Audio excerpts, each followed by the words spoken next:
In today's video, I'll be showing you the 20 most controversial balancing changes in Siege history. The first of these controversial changes that I want to discuss is the removal of the SMG-11 ACOG and the Jaeger and Bandit ACOG. This caused a debate to be sparked amongst the community about whether the ACOG should be used as a balancing metric. Many people felt that almost every gun in the game should have access to ACOGs, while many others argued that ACOG gave the defense an unfair advantage because it allowed them to peek outside onto the attack. This was a very divided period in the community. Many people felt very strongly about their different opinions on this topic. And these changes also started to spark discussions about whether or not spawn peaks were okay to be in the game. Many people felt that Ubisoft should start focusing on fixing spawn peaks on maps instead of removing ACOGs. And so it sparked even further discussion as to whether or not spawn peaks were healthy for the game and whether Ubisoft should be focusing on fixing them. Now, the next controversial change that I want to discuss is the glass rework that came in Operation Phantom Sight. What this rework did is that it forced glass to stand still for a significant period of time for his scope to be able to have thermal capabilities. This meant that glass had to be a lot more stationary, and it basically removed any ability for him to be aggressive at all.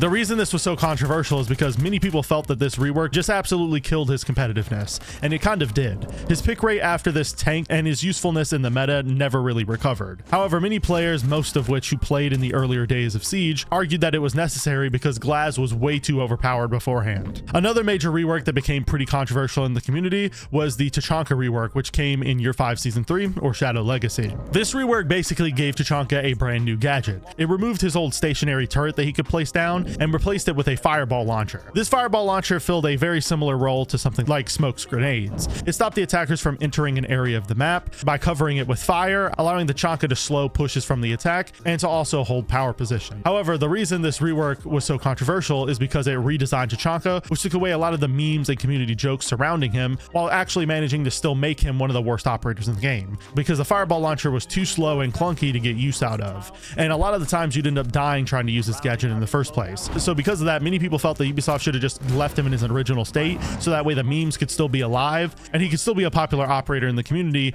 even though he may not have been strong. Now, after the Tachanka rework, another really controversial change that came in Operation Shadow Legacy was the addition of Ping 2.0. Many people even today believe this change was an overall negative for the game because it allows players to make more precise callouts that they wouldn't have been able to do otherwise. Majority of the people making this complaint were pro players and other high-level players because they felt it removed all skill from communication, which allowed noobs to flourish without having to learn many callouts. However, the average person disagreed with this, and many felt that this change was actually a positive because it made it easier for players to learn callouts on maps, and it also allowed people to communicate without having microphones. And another really controversial change that came in Shadow Legacy is map bans, which I'm sure you can tell by now, Shadow Legacy was a very controversial season. The reason why the addition of map bans was such a controversial change is because map bans made players have to play the same few maps repeatedly, since a lot of the same maps would get banned over and over and over again. So many people made the complaint that they'd end up having to play Oregon, Clubhouse, and Chalet over and over and over again. And to be honest, those complaints have never really gone away.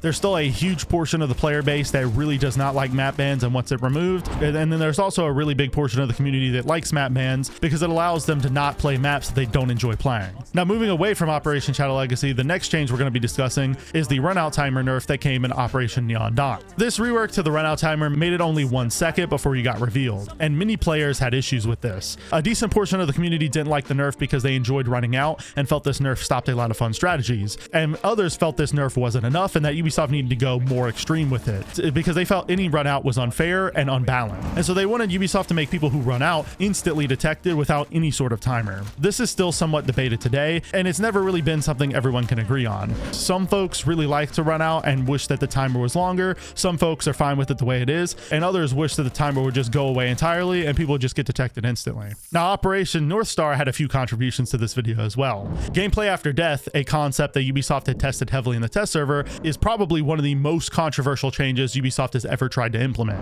Gameplay after death, which released in the North Star test server, was a huge balancing change that allowed the attackers to still drive their drones after dying, and the defense could still use their camera-oriented gadgets like Maestro and Echo after dying as well. Most of the community considered this to be disastrous and were worried it can completely break the balance of the game. And the community being so worried about this addition is the reason why Gameplay After Death is one of the few major balancing changes that Ubisoft actually didn't release from the test server. It just kind of died, and the concept has never really been tested further. And the other major contribution that North Star has made to this video was the addition of the shattered glass mechanic. This was a controversial change because it allowed players to get close to a mirror window or Maestro Cam and melee them to shatter the glass, which would break visibility. quality. Well, and most people didn't have a problem with the mirror window part of it, but Maestro cams being able to be meleeed is where the issue arised. After this change, Maestro was basically countered by every possible gadget in the game, and now melees, which made many people feel picking him was kind of pointless, because his cameras would just get countered within the first minute of the round or so. It really did feel like a sad time to be a Maestro player,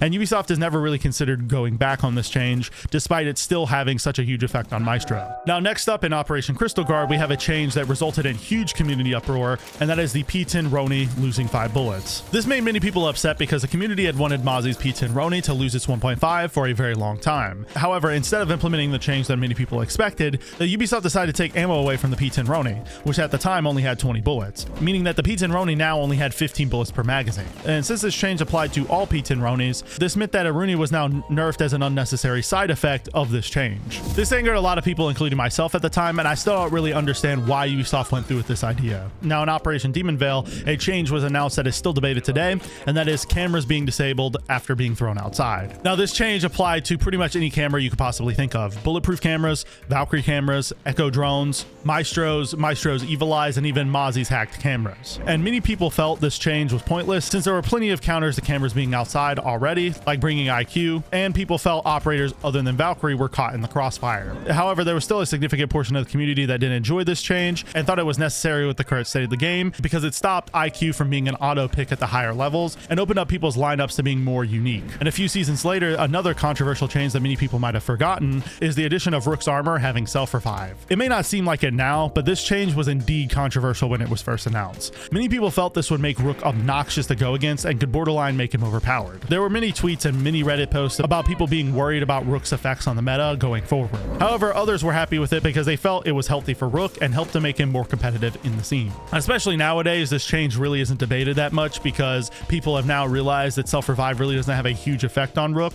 but back in the day, it was definitely debated heavily. Now, next up, we have a combination of changes that nerfed an operator to the ground, which resulted in many people being mad at Ubisoft. Those changes were Sledge losing his SMG-11 in Operation Crystal Guard, and Sledge becoming a 3 armor in Operation Solar Raid. Many people felt these changes combined made Sledge less competitive against the competition that he had, especially Buck, and just less fun to use overall. You have to keep in mind that Sledge being a 3 armor made it harder for him to run away from nitro cells that were being thrown at him through the floor, and losing access to his SMG-11 made it harder for him to play through vertical holes, because a common strategy at the time was to bring an ACOG on his primary weapon and to use the SMG-11 to peek through vertical holes with a 1x sight. Both of these changes back to back made Sledge a lot less competitive compared to Buck, and it basically resulted in Buck's pick rate skyrocketing and Sledge getting picked less and less. So because of this, I think most of the community that held this opinion at that time were probably correct, because honestly, if Sledge got those changes reverted, it would still not make him strong enough to compete with Buck in his current state. Now, arguably the most controversial change in the entirety of Siege history came in Solar Raid, which was the rework to Ranked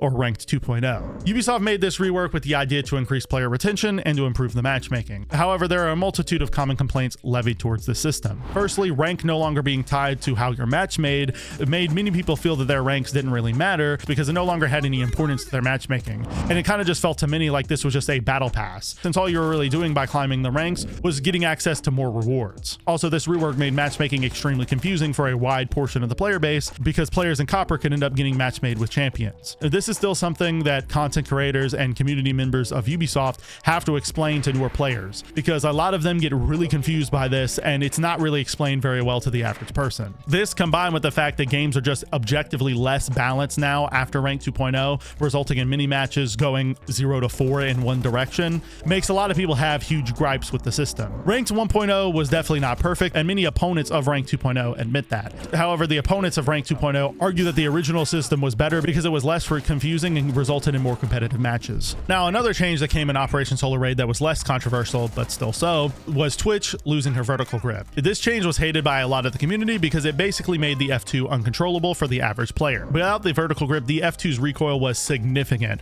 probably the hardest to control weapon in the game, and it forced many players onto her DMR, the 417. Many argued, and still do, that this change was dumb because it didn't solve the actual issues with the gun like its fire rate, and instead just made it uncontrollable. In the grand scheme of things, this change really isn't that big of a deal because as time has gone on, DMRs have gotten a lot stronger, but at the time, many people did feel that this change was unnecessary, and it did hurt Twitch a lot in her pick rate. Now, skipping a year ahead to Year 8 Season 3 or Operation Heavy Metal, it marked another significant change in the playlist of Rainbow Six Siege, and that is the the quick match rework. This change was controversial because many felt it was tone deaf. It removed access to unranked altogether and replaced it with standard, and then it completely reworked the way quick match functioned from the ground up. It added the addition of automatic reinforcements, which many players in the community felt it removed the ability for new players to learn in quick match, and it also removed a lot of the competitiveness. And then another really unpopular change from this rework was the removal of runouts and spawn peaks early in the round. And the reason why this was so controversial was because a lot of the fun that people had in quick match was running outside and going for spawn peaks and just playing really aggressive.